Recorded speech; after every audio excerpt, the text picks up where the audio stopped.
মাদক পাচার চক্রের মূল পান্ডা তথা কিংপিংকে গ্রেপ্তার করল মালদা জেলা পুলিশ। ধৃতের নাম নওয়াজ শরীফ। তিনি মণিপুরের বাসিন্দা। মণিপুর পুলিশের সহযোগিতায় তাকে গ্রেপ্তার করা হয়েছে। মালদা জেলা পুলিশ সুপার অভিজিৎ বন্দ্যোপাধ্যায় জানান, প্রথমে মাদক পাচার মামলায় কলকাতা থেকে দুজনকে গ্রেপ্তার করা হয়। তাদের জিজ্ঞাসাবাদের ভিত্তিতে গোয়া থেকে আরও 4 জনকে আটক করা হয়। এই 6 জনকে জেরা করতেই মণিপুরের বাসিন্দা নওয়াজ শরীফের নাম সামনে আসে। পুলিশ সূত্রে জানা গিয়েছে, মণিপুর থেকে ব্রাউন সুগারের কাঁচা মাল বিমানের মাধ্যমে কলকাতায় পাচার করা হতো। নওয়াজ শরীফ এই চক্রের মূল হোতা বলে দাবি পুলিশের। মণিপুরের একাধিক জেলায় আফিম চাষ হয় এবং সেখান থেকে কাঁচামাল সংগ্রহ করা হতো।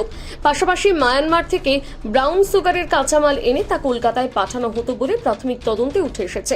ধৃতকে ট্রানজিট রিমান্ডে এনে জিজ্ঞাসাবাদ করে পুরো চক্রের শিকড় খুঁজে বের করার চেষ্টা চালাচ্ছে মালদা জেলা পুলিশ। এই বিষয়ে মালদা জেলা পুলিশ সুপার অভিজিৎ বন্দ্যোপাধ্যায় বলেন, আপনারা জানেন গত 25 জানুয়ারি আমরা কলকাতা থেকে ডালিম এলিয়াস সোহেল শেখ এবং তার একজন সঙ্গীকে অ্যারেস্ট করি। সেই কেসের সূত্র ধরেই কালিয়াচক থানাতে একটা স্পেসিফিক কেস হয়, সেই কেসের সূত্র ধরেই আমরা গোয়া থেকে আরও 4 জনকে এই এনডিপিএস র্যাকেটে যারা র্যাকেটিয়ার্স তাদের ডাইরেক্ট ইনভলভমেন্ট আছে এবং যে এদের এই র্যাকেটটার লিডার ছিল ইসমাইল শেখকে অ্যারেস্ট করি।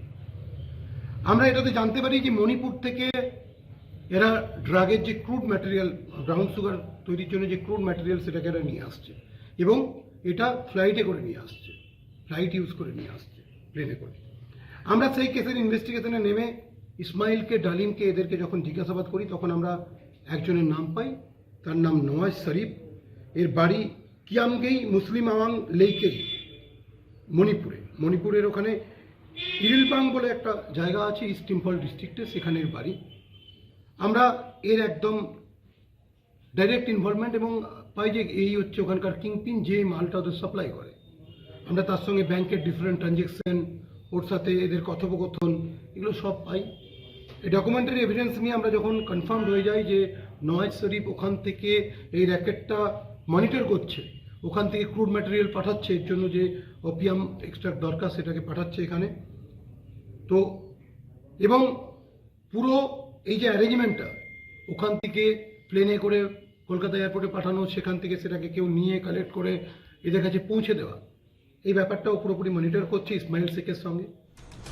মালদা থেকে পরিতোষ সরকারের প্রতিবেদন, নিউজ টুডে।